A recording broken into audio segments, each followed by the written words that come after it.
Hello' everyone welcome to my channel. আৰু আজি দিৱালী প্ৰথমটো দিন আৰু ভাইটি দুটাই মিলি ঘৰৰ বাহিৰত টুইনিং লাইট লগাই আছে গেটত আৰু কালাৰ কৰিলে গেটখন ইমান ধুনীয়া লাগিছে ন। আৰু মই এতিয়া চাকি তাকি ধুই মেলি অলপ ৰ'দত শুকুৱাই থৈছোঁ ৰাতি জ্বলাবলৈ। আৰু গাইছ এয়া আমাৰ ছাগলীকেইটা ঘৰৰ কঁঠাল পাত বুলি ক'লেই পগলা হৈ যায়, গোটেইকেইটা আহি গৈছে। গাইছ ৰাতি হ'বলৈ হ'ল। এয়া ভাইটিহঁতে চেনচেনি জ্বলাই আছে, কলগছো জ্বলাইছে এইফালে। ৱাও মজা লাগিছে। আৰু মোৰ ফালৰ পৰা সকলোকে হেপী দীপাৱলী, হেপী দিৱালী গাইছ। চাওক না ইমান ধুনীয়া লাগিছে ওপৰত। ৱাও এটাৰ পিছত এটা ফুটি আছে ইমান কালাৰিং, ইমান মজা লাগিছে। আমাৰ ঘৰৰ ওচৰতে দাদা এজনে ফুটাইছিলে। এয়া হ'ল চকৰি।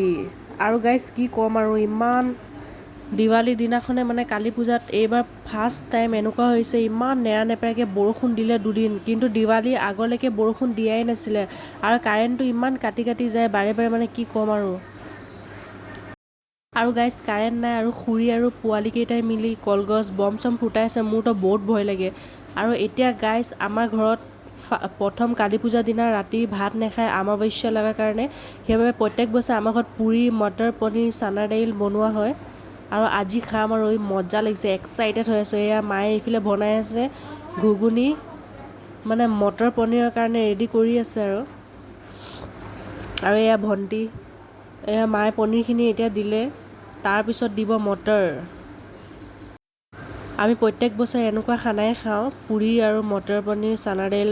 কিন্তু গাইছ এইবাৰ পায়স নবনালে। আৰু এয়া হৈ গ'ল আমাৰ মটৰ পনীৰ ৰেডি। এতিয়া মায়ে ছাইড কৰিব আৰু কেৰাহীখন, তাৰপিছত বনাব এতিয়া খুৰীয়ে বনাব লৈছে পুৰি। আৰু গাইছ আমাৰ গেছত নবনাই খৰি চৌকাত বনাব। আৰু খৰিবোৰ ইমান কেঁচা ভালকৈ জ্বলাই নাছিলে। আৰু গাইছ আপোনালোক জানেই আমাৰ জইণ্ট ফেমিলি, চ' গাইছ গেছত বনালেতো নহ'ব ইমান গাল মানুহৰ কাৰণে, সেইবাবে খৰি চৌকাত বনাইছে। গেছত 3-4জন মানুহ থাকিলে তেতিয়া বেলেগ কথা বাৰু, গেছত বনাব, এতিয়া খৰিতে বনাব লাগিব। আৰু গাইছ এয়া মই খাব লৈছোঁ।